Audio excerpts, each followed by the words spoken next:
Hello there all my lovely jewelry makers, I'm Christina at CSLdesigns, and in today's tutorial I'm going to show you how to make this triple twist wire work bracelet. And I've made a few different versions of it here, so I'm going to show you how to make it both with and without beads, and also 2 different ways of finishing it off.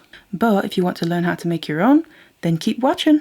So then, as for the materials, first of all we need our wire. Now here I have 2 different gauges of regular round silver coated copper wire. And I'm not going to be using them both in the same piece. They're actually meant to be used separately. So for instance, the 1mm here I'll use where I'm just using the wire and no beads to make the bracelet. And for the 0.8mm, for instance, I would use that if I want to add beads in. But you can equally interchange what gauge wire you want to use, just depending on the look that you want. Then as for the beads, in this case here I'm using some 4mm bicone beads. These are just clear AB. So they're going to give a lovely sparkle, but you can easily swap them out for a different shape like rondelles or rounds. I just find that the bicones fit in just perfectly for this design. Then the findings we'll need will depend on how you choose to finish yours off. So for instance here I've got some ribbon ends where I'm also going to be using my E6000 glue alongside with them. And they then have these little loops where you can attach your findings, so extended chain, lost or claw clasp, and of course some jump rings. But you don't have to use the ribbon ends to finish off the ends. You can just make loops and attach findings to those, or even make your own clasp. And finally I'm going to use this spring clamp here to help hold the wires while we're working with them. So I am going to leave all these materials and links to them in the description box down below, so that might be helpful. Otherwise, let's get it all ready and let's get started. So then the lengths of wires we'll need are 6 lengths here of our 1mm, and these are about 35 centimeters long. So this is going to be for the bracelet without beads. Then what I've done is taken all my lengths and put the ends through my spring clamp here. And if you're going to finish off the ends using ribbon ends, you don't need to leave much of a tail here. But if you want to create your own loops or your own clasp using the wire, then you do need to leave a longer tail, maybe about 5 to 7 centimeters or so. That should be enough for you to use the wires to create your own clasp. So to begin with here, I just want to separate my wires a little bit. So what I'm going to do is take the outer 2 lengths on either side and just bring them outwards a bit towards the side where they're sitting. And basically that means we then free up the 2 middle wires, because that's what we're going to start with. Now what I'm going to do then is use those 2 middle wires to begin with to start off our twist. So we have those 2 wires here, and I'm then gonna, it doesn't matter what direction you twist your wires in, just know that if you say do it opposite to me, then you just need to do everything opposite. But what I'm gonna do is this top one here, or if we're looking from this angle, it's the left one, it's gonna go over, and the right one is gonna go under. So basically you could say counterclockwise. So I'm gonna just literally right down here where they're coming out from, start to twist them. So they've now swapped place. And we just want to do that again. Now because this is the beginning, it can obviously just be a little bit messy to get started. But just make sure you get that twist in place. Now I'm just going to do one more, because the first twist isn't really a proper twist because this is where we're starting out. So just use your hands and fingers there to twist the wire with. So I've now done, so we can see here that we have 2 twists, so kind of 2 little peaks if you're looking on one side. That's how I like to look at it, to count the amount of twists that I've done. And then the wires are going out to the sides. They're kind of like the other ones at an angle. And then what we need to do is, we need to continue twisting, but we need to keep swapping the wires that we're using. So now, this wire that's going out to the right is coming over the top, and the left one there is coming underneath. So that means the right wire here, the next one out, so not the outer one, but the next one is the one I want to bring in, and basically replace this one that we just used to twist. So I'm going to bring that underneath and over to the opposite side, and kind of lay just next to the other one. And then the one from the left here, again the next one out, so not the very outer one, I'm going to bring over the top. Let's keep that out of the way.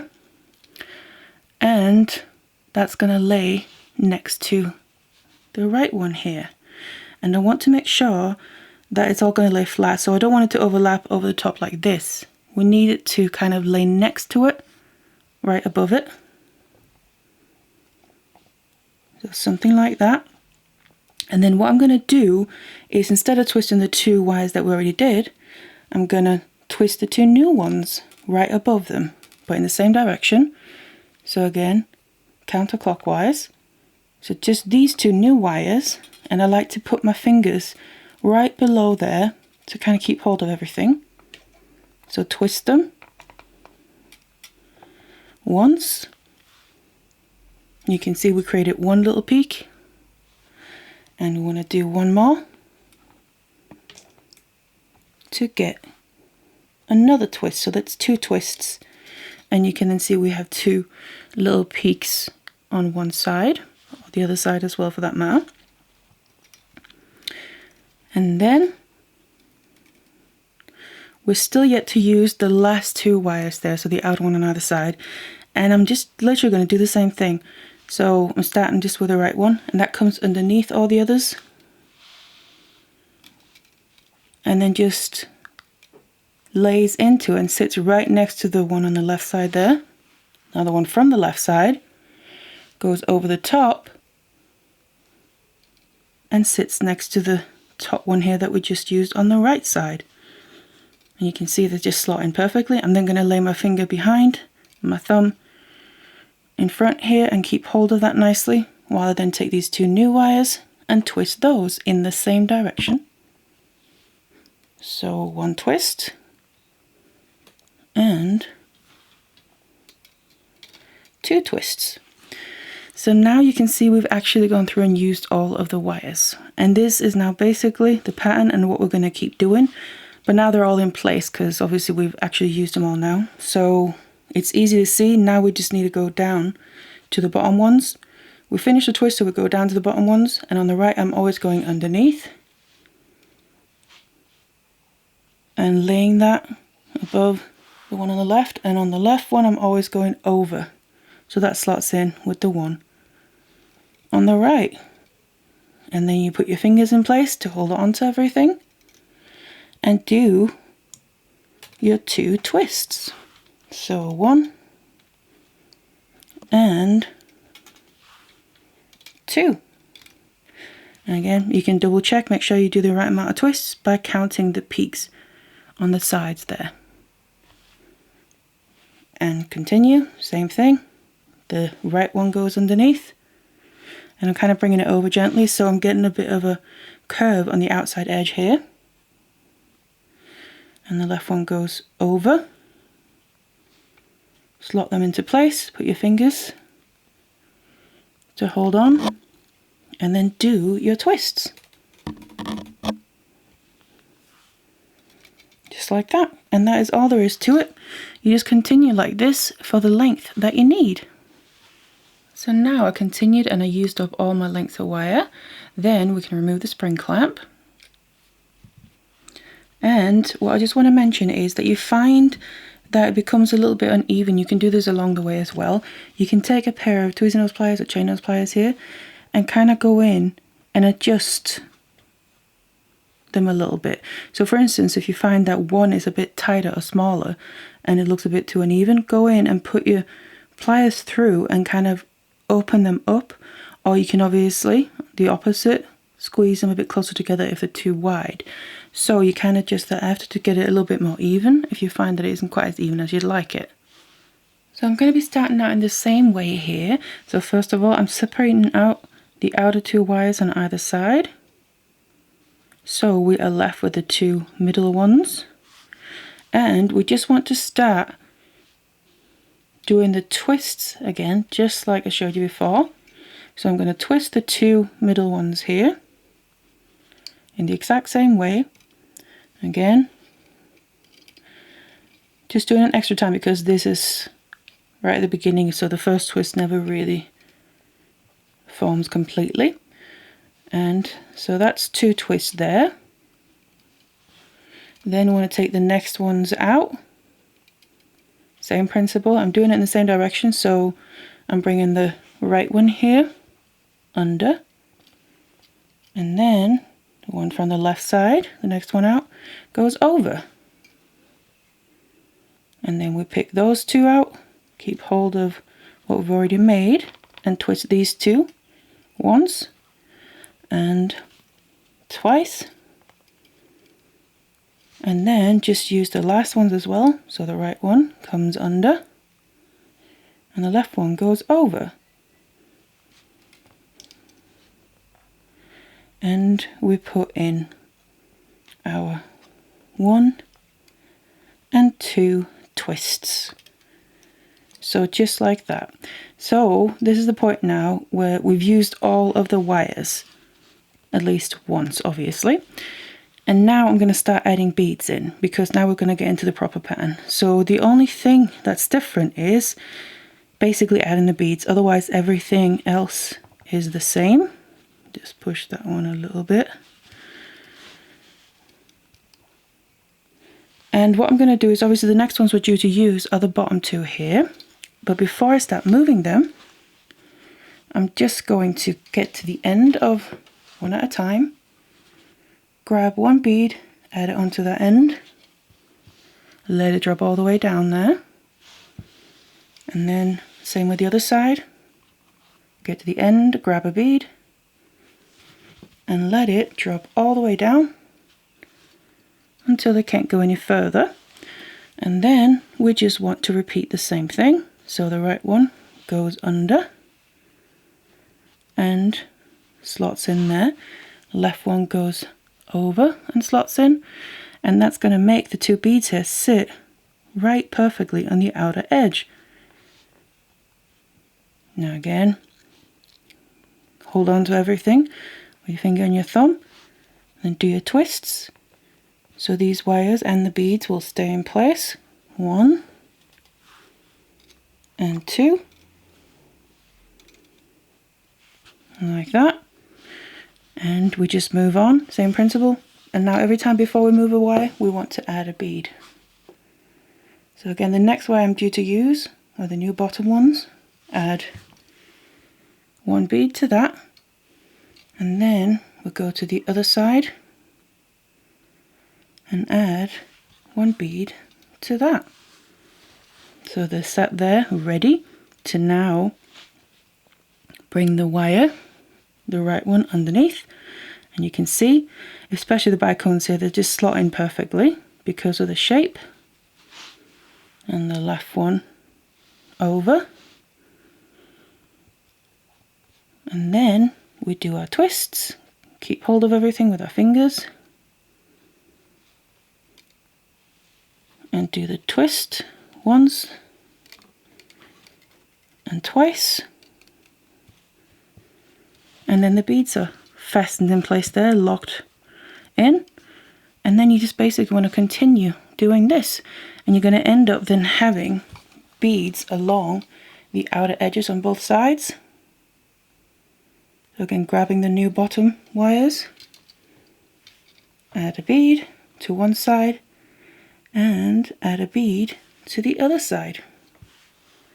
And you just want to keep repeating this until you've reached the length that you need. So now I've got both the pieces done, and then what we need to do is finish off the ends. So I'm going to be finishing off the one without beads using ribbon ends, and I'm going to be finishing off the one with beads here, making loops and then attaching a clasp. So let's start with the one with the ribbon ends. So for this, I'm going to be using my heavy duty flush cutters because it is thick gauge wire that we're going through, and I'm going to go through multiple lengths here. So what we need to do is find a place where we want to cut it. So it's going to be one end.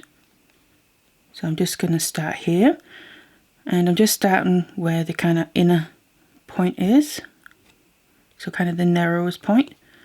And then we just want to start from one side.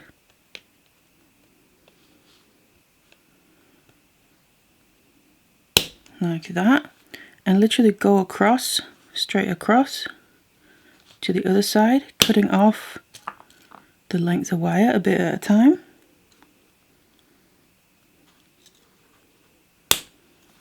So like that, just get these out of the way. So we have a straight line there, so that when we grab the ribbon end, it'll fit perfectly onto there and we don't have any wires sticking out awkwardly.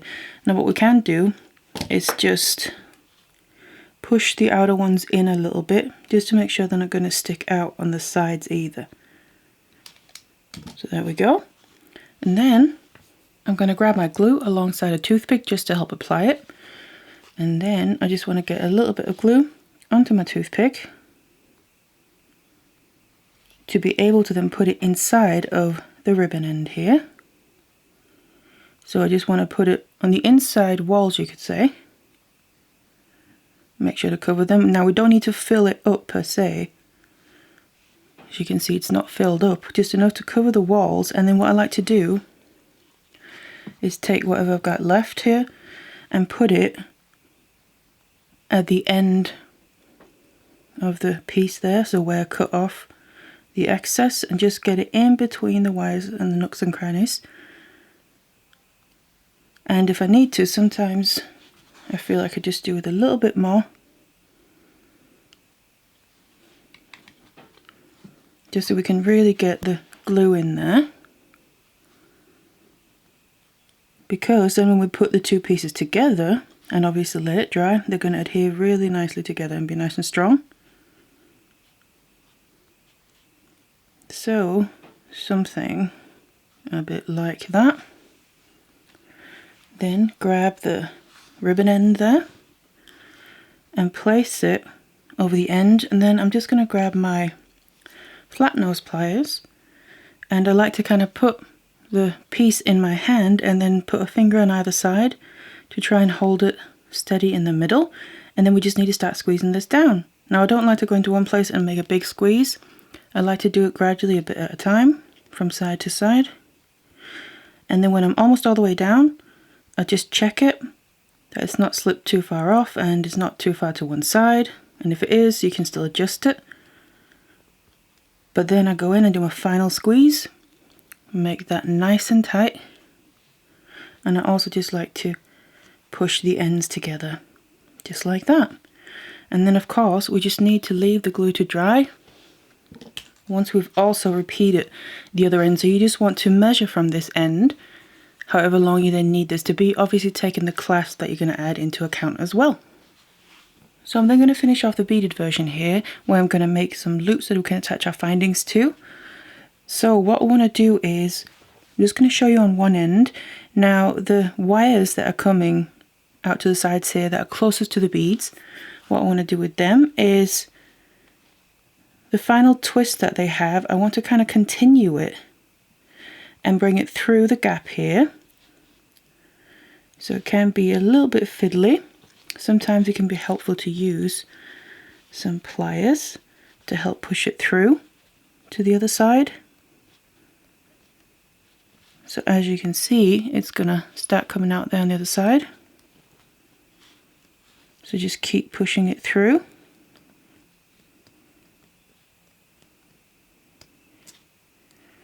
All the way, like that. And obviously, I'm going to flip it around and do the same with the one on the other side. And then what we can do is continue the twist here. So basically have these two wires now kind of twisting around the twist that's already in there in the middle. So you literally just follow that and put them in between the other wires. Now what I'm going to do is we need to bring them through again. So I'm just going to take the end this time and bring it through the gap on the other side there. And then pull it all the way. And the same with this one. And then we can twist them all the way up till basically they meet up with these lengths of wires that are going out to the side. So that was the middle ones. These two here. Just going to bring the other one up to that point as well. Following the twist that's already there. So they are kind of in place now, so I'm just going to leave them there. And then what I want to do is basically create the loops on the end. So I'm just going to use these two top wires, the ones that are creating the very last twist, and instead of having them come out to the side, I'm going to just bring them to the front and the back like that. And then what I'm going to do is grab my 6-step bell making pliers, or you can use round nose pliers. And I basically want to then create, just on one at a time, just push these out of the way. Place the pliers so it sits right in between the two wires there at the angle, and then take this one and bring it all the way around to create your first loop. Come over these ones, they're a bit in the way, and then create a full circle that looks a little something like that.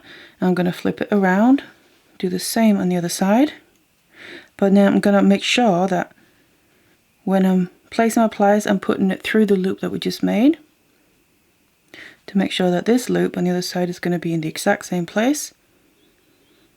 So then bring this wire around, stay on the side where it's coming from, and then go all the way to create that full circle. That are then now having two circles there, sitting literally right next to each other. Then we want to grab some flush cutters, and we want to cut off the excess, and we want to cut it literally where the wire starts to meet up with itself, so that when I cut this wire off like that, and just going to do the other one as well, like that, we can then take our flat nose or tweezer nose pliers, and as you can see right now, they're kind of a bit like open jump rings, but we can then push them in and basically close up the circles, and then also make them sit nice and tight right next to each other or up against each other. And that is then the loops we created on the end here. And then all that's left to do is get rid of the rest of these wires. So we already continue the twist with the bottom ones. I'm then going to do the same with the next ones that are currently the top ones now, because we just cut off the very top ones. We just continue that twist. Again, just kind of on top of the twist that's already there, to make it blend in. Follow it all the way along until we get to the top there and we don't have any more twists we can really follow. Of course, just catch up with the other one.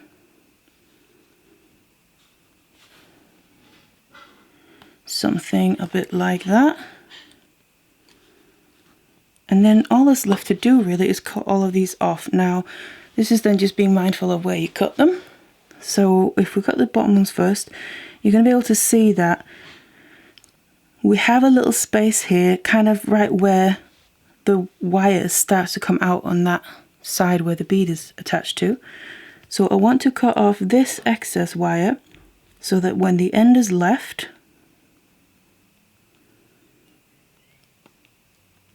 just cut that there. The little end that's left there is just enough to be tucked in up against these wires, because obviously the aim is to try and get the ends a bit out of the way so they don't catch or scratch on any clothes or skin.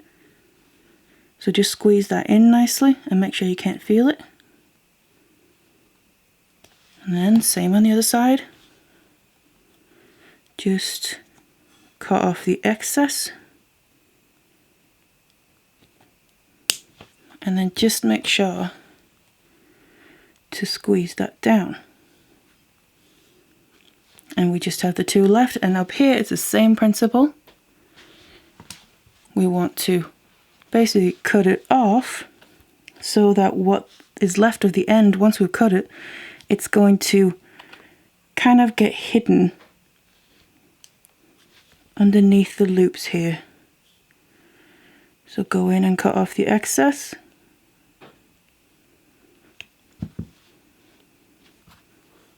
Just open that up a little bit so I can fit my pliers. Then I just cut off the other one as well.